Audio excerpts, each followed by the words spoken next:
Hello everyone, welcome back to Krishna educationals. So आज हम शुरू करने जा रहे हैं illustration 7। So let's get started. ABC limited was incorporated on 1st May 2011 to take over the business of DEF and Company from 1st January 2011. Okay. The summarized profit and loss account as given by ABC Limited for the year ending 31st December 2011 is as under. Summarise profit and loss account दिया हुआ है, ठीक है। उसके बाद क्या बोला गया है, prepare a statement showing allocation of expenses and calculations of pre incorporation and post incorporation profits after considering the following information. Additional information दी गई है। पहली ये GP ratio was constant throughout the year, okay. Second, sales for January and October were 1.5 times the average monthly sales, while sales for December were twice the average monthly sales. ये sales ratio निकालते वक्त आपको काम आएगी ये information. Third है, bad debts are shown after adjusting a recovery of ₹7,000 of bad डेप्ट for a sale made in July 2010। Okay. उसके बाद है, managers salary was increased by ₹2,000 per month from 1st May 2011। उसके बाद all investments are sold in April 2011। The entire audit fees related to the company. बस आपको statement बनाना है और ये जो भी एडिशनल इन्फॉर्मेशन दी गई है उसके हम वर्किंग नोट्स बनाते जाते हैं, ठीक है। तो शुरू करते हैं प्रॉब्लम के साथ में। पहले बना लेते हैं स्टेटमेंट। हमारी स्टेटमेंट तो बन चुकी है, तो पहले हम जो भी नेसेसरी रेशियोज है, जो है टाइम रेशियो और सेल्स रेशियो, उसकी वर्किंग नोट बना लेते हैं, ठीक है। तो टाइम रेशियो के लिए डिटेल्स क्या दी गई थी कि कंपनी इनकॉर्पोरेट हो गई है 1st May 2011 को, और to take over the business of DEF and company from 1st January 2011। आपका ईयर एंडिंग है 31st December 2011। बना लेते हैं वर्किंग नोट 1, टाइम रेशियो।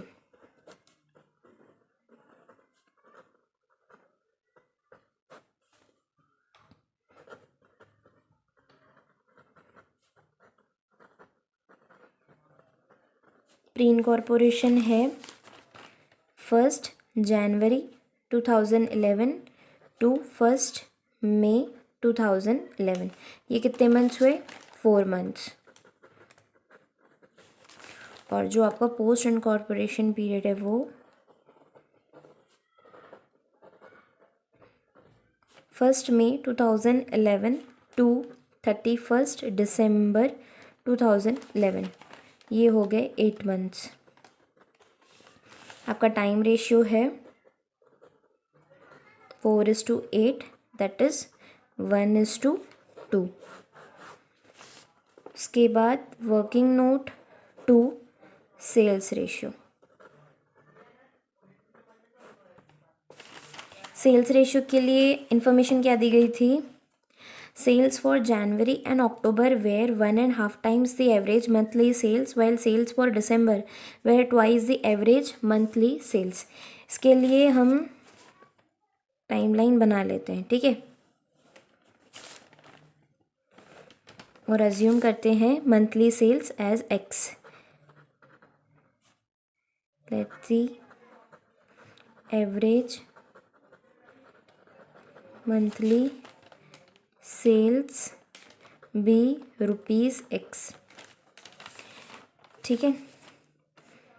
तो ये शुरू करते हैं यहाँ से जनवरी, उसके बाद फरवरी, मार्च, अप्रैल, मई,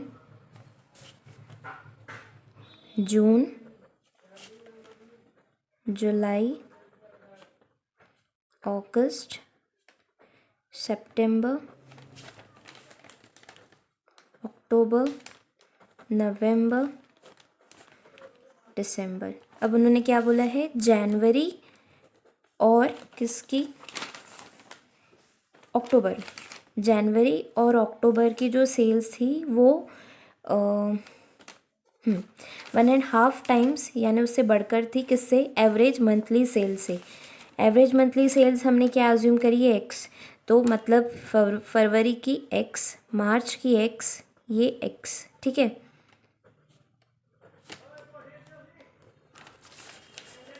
ये x, ठीक है।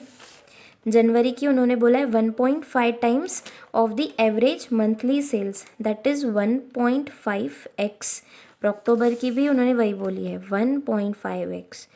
और दिसंबर की उन्होंने क्या बोली थी, while sales for December were twice the average monthly sales, ठीक है। ट्वाइस है दैट इज़ 2x। देख लेते हैं यहाँ पे अभी रेशियोज प्री इनकॉर्पोरेशन।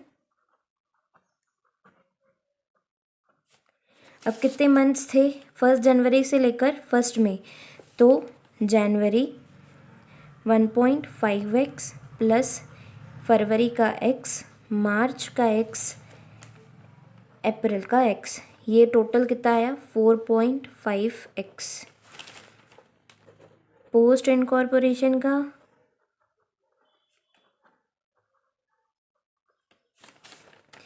मई x, जून x, जुलाई x, अगस्त x, सितंबर x, अक्टूबर 1.5x, नवंबर x और दिसंबर का 2x। ये कितना हुआ, ये होता है 9.5x। ओके, तो सेल्स रेशियो कितना आया 4.5x इज़ टू 9.5x। ये x कॉमन था, इसको हटा देते हैं, बचा है 4.5, 9.5।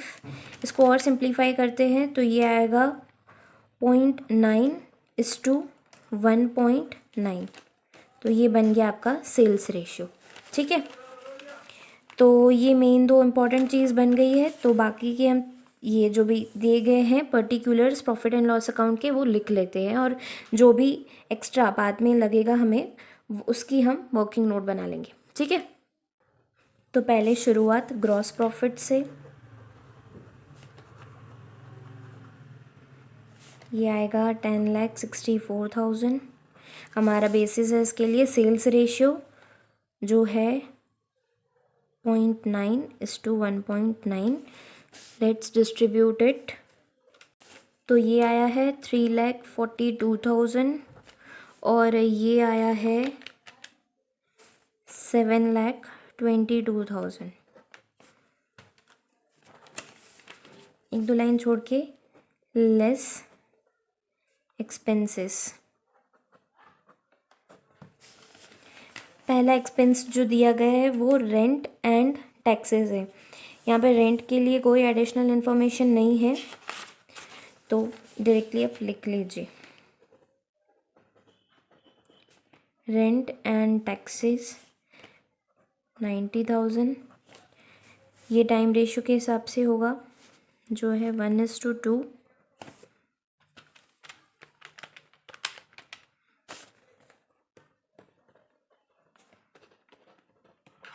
इसके बाद दिया गया है सैलरीज, जिसमें इंक्लूड है मैनेजर सैलरी जो है 85,000 की। और नीचे मैनेजर्स सैलरी के लिए उन्होंने क्या बोला गया था, एडिशनल इन्फॉर्मेशन दी गई थी कि managers salary was increase by ₹2,000 per month from 1 मई 2011, जो है पोस्ट इनकॉर्पोरेशन पीरियड, वहाँ से। तो यहाँ पे लिख लेते हैं सैलरीज। यहाँ पर मैनेजर्स सैलरी और यहाँ पे अदर। पहले अदर सॉल्व कर लेते हैं। अदर्स टोटल है हमारी, टोटल सैलरीज जो दी गई हैं 3,31,000, उसमें से हम मैनेजर्स सैलरी निकाल लेते हैं 85,000। तो कितना आएगा, ये बचा है 2,46,000। ये जाएगा आपका टाइम रेशियो में 1:2।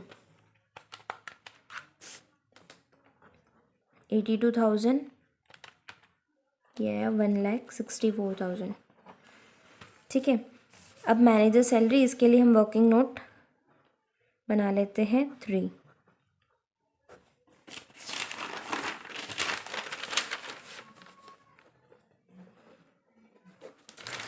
Working note 3 salaries, manager salary.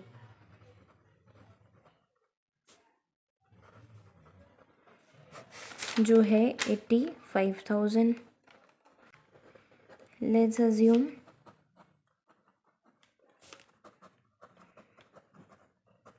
Managers monthly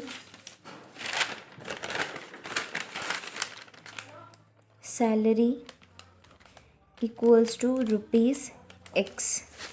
ठीक है, तो प्री इनकॉर्पोरेशन कितनी होंगी, ₹4x, 4 मंथ है. ठीक है, और पोस्ट इनकॉर्पोरेशन की 1 मई से बड़ी है. 1 मई से लेकर 31 दिसंबर का टाइम है पोस्ट इनकॉर्पोरेशन के लिए. कितने से बड़ी है, 2000 से बड़ी है. तो हमारी मंथली सैलरी थी x, तो क्या बन जाएगी x प्लस 2000. ठीक है, ये हुई बढ़ी हुई सैलरी जो है 1 मंथ के लिए. पर हमारा जो पोस्ट इनकॉर्पोरेशन पीरियड है वो 8 मंथ्स का है, तो हम 8 से मल्टीप्लाई कर लेंगे इसको. 8x plus 16,000. ठीक है, अब इसके लिए इक्वेशन बना लेते हैं. टोटल जो सैलरी है मैनेजर की वो है 85,000 equals to 4x pre incorporation वाला पीरियड और ये पोस्ट इनकॉर्पोरेशन वाला पीरियड. तो सॉल्व कर लेते हैं और x की वैल्यू निकाल लेते हैं. हमारी x की वैल्यू क्या ही है, 5,750. तो pre incorporation salary managers salary ये कितना आएगा, 4x दिया गया है तो इंटू 4 ये आएगा 23,000. ठीक है, और पोस्ट इनकॉर्पोरेशन सैलरी आप बैलेंस ही निकाल लीजिए डायरेक्टली. 85,000 माइनस 23,000 जो आता है 62,000. ठीक है, तो अब इसको लिख लीजिए. मैनेजर्स सैलरी 85,000, ये यहाँ आया यहाँ पे 23 और ये आया यहाँ पे 62,000. अब कैरेज आउटपुट्स जो है ₹14,000, इसको डिस्ट्रीब्यूट करेंगे सेल्स रेशियो में 0.9:1.9.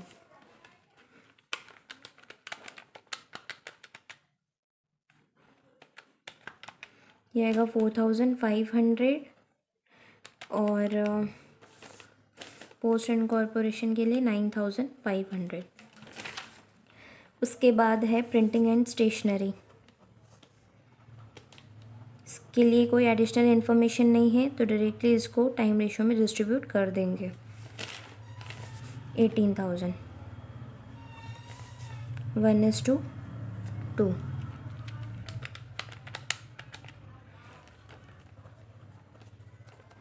इसके बाद है इंटरेस्ट ऑन डिबेंचर्स. ये डायरेक्टली जाएगा पोस्ट में. ठीक है, बिकॉज डिबेंचर्स कंपनी से रिलेटेड है. 25,000 पोस्ट,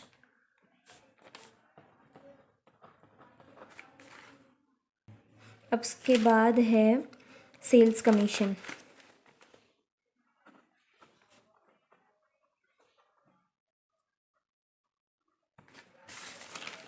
जो है 30,800. ये जाएगा सेल्स रेशियो में 0.9:1.9.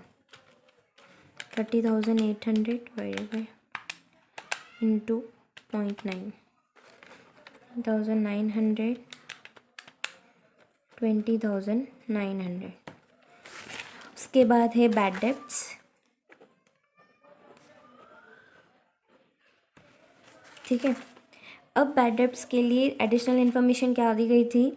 Bad debts are shown after adjusting a recovery of ₹7,000. Recovery हुई है ₹7,000 की, और जो ये बैड डेब्ट्स यहाँ पे शो किए गए हैं ये रिकवरी वहाँ से डिडक्ट की गई है. दैट मीन्स टोटल जो आपके बैड डेब्ट्स थे वो 98,000 के थे, जिसमें से आपकी रिकवरी हो चुकी है ₹7,000 की. ठीक है, और ये 7,000 किस पीरियड से रिलेट करते हैं, जो सेल की गई थी जुलाई 2010 में. दैट इज़ ये प्री इनकॉर्पोरेशन से रिलेटेड है. तो ये रिकवरी जो जाएगी आपके प्री इनकॉर्पोरेशन साइड में जाएगी, ठीक है। तो यहाँ पे बैड डेब्ट्स लिख लें रेवेन्यू साइड पर, और डायरेक्टली आप प्री इनकॉर्पोरेशन में डालें। ये है 7,000, यहाँ पे गया 7,000।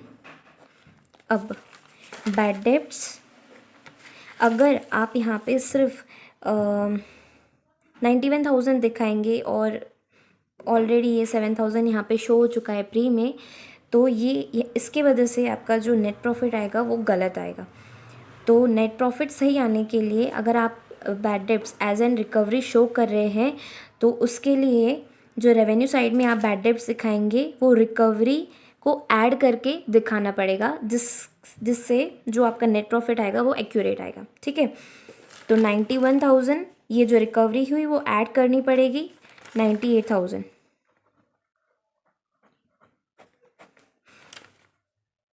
तो बैड डेब्ट्स डिस्ट्रीब्यूट होंगे सेल्स रेशियो में 0.9:1.9। 98,000 डिवाइडेड बाई 2.8 इंटू 0.9, ये हुआ 31,500 और ये हुआ 66,500। ये हो गए बैड डेब्ट्स। अब उसके बाद दिया गया है अंडरराइटिंग कमीशन।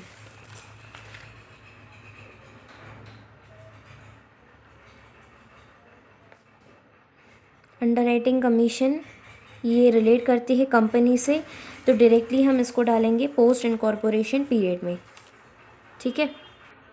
उसके बाद है प्रिलिमिनरी एक्सपेंसेस।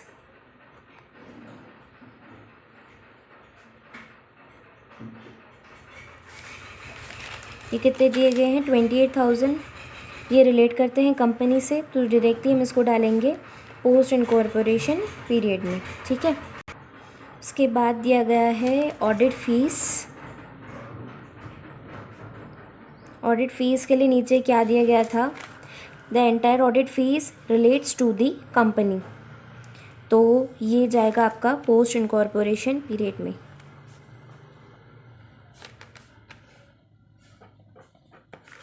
उसके बाद है to loss on sale of investments, और नीचे क्या दिया गया है, all investments were sold in April 2011।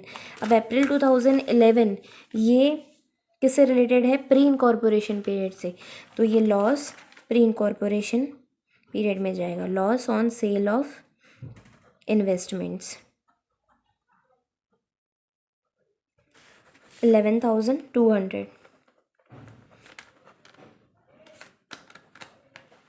ठीक है।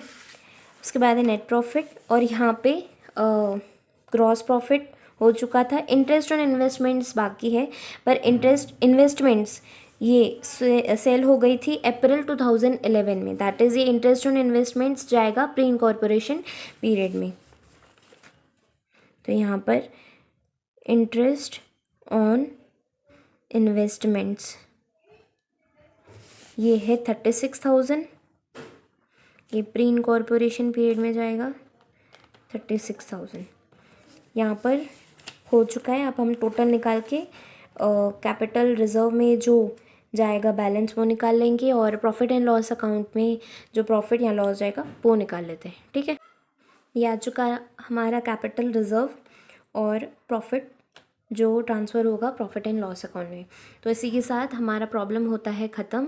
अगर आपको ये वीडियो पसंद आया तो प्लीज़ इसे लाइक करें, और जिसको इसकी नीड है उसे ज़रूर उनके साथ ज़रूर शेयर कीजिएगा। और अगर आपको लगता है कि आपका कुछ वैल्यू एडिशन हुआ है और इसी तरीके के वीडियोज़ अगर आप आगे चाहते हैं तो प्लीज़ इस चैनल को सब्सक्राइब कर लीजिए, ठीक है। सो मिलती हूँ आपको नेक्स्ट वीडियो में, तब तक के लिए बाय बाय। Happy learning!